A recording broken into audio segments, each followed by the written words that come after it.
Good day! Today ay magbibigay tayo ng review sa Anlan B-Facelifting Machine dahil meron nagsuggest sa ating Facebook page. Shoutout kay Angeline, ang sabi niya, pa-review naman po ng Anlan or pa-unbox po dahil gusto ko din pong bumili at kung effective po ba ito. So, thank you Angeline sa panonood sa amin. Today, hindi ko ma-unbox dahil matagal na namin siyang ginagamit. So, magbibigay na lang tayo ng review. So, ayan, i-open na natin. So, ayan kung mapapansin niyo. Medyo punit na ilalagyan niya. Sinop lang talaga ako kaya nakabox ko palagi. Well, kailangan naman talaga para hindi siya nadudumihan.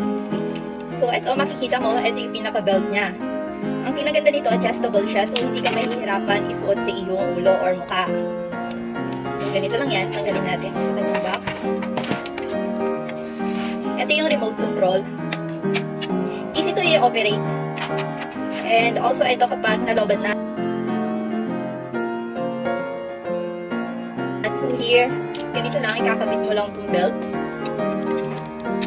Yan.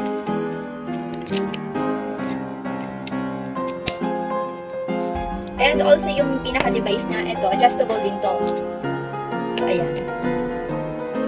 So, kapag i-operate mo na siya or gagamitin mo, syempre isusot mo siya sa mukha mo. Kaso hindi ko mai-model dahil hindi kami nagpapakita ng mukha dito sa My Bongbong's Bookplate channel. So, pasensya na kayo guys. So, ayan guys, meron din dito 6 modes with different functions. So, makikita mo may screen, nakaka-lift ng mukha mo. At syempre, yung pinakamahalaga, yung B-face. Kadalasan yan yung hinahanap kasi na medyo malalaki yung mukha or malapad yung mukha. And ang kinaganda nito, meron na din itong rejuvenate, anti-acne. Yes, anti-acne, tama po. And nakaka-sterilize din siya ng mukha. At syempre, yung therapy. Okay? Ngayon, i-on na natin. So, ilang isang click, kailangan medyo dinan mo siya, siguro mga 3 seconds. Ayan. So, ayan, makikita mo na sa ating remote control, naka-lift yung mode niya.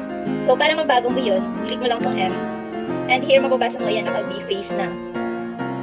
But first, kailangan mo munang isindi yung Anlan device. So, ayan. There you go. Yung therapy, red light siya. Sterilize. And anti-acne. Ayan. Mamimili ka lang dito sa M kung ano ba yung gusto mo para sa iyong mukha. Ayan. So, hanggang 6 level to. Ayan, kung gusto mo, naka 1 level lang siya. Okay yon. Pero so far, ang naitatry ko pa lang is yung 3 levels. Ayan. Okay naman. Wala naman masyadong nararamdaman yung mukha ko. At effective naman siya, guys. Ayan, magbibigay na tayo ng maikling review. Sa 2 months kong ginagamit to, okay naman. Nafe-feel ko na, dati kasi medyo saggy yung chin ko. Ngayon, parang firm na talaga siya. So, wala na yung pagkasagi. Kasi yung pagkasagi ko, nalilift din eh. Sana nagustuhan nyo ang ating review sa My Anlan. Kung meron kayong suggestion content, huwag niyong kalimutan mag-subscribe and hit the notification bell para updated ka. At syempre, katulad nga ng sinabi ko, kung meron kayong suggestion content, punta lang kayo sa aming Facebook page at i-message nyo kami. Thank you and have a blessed day!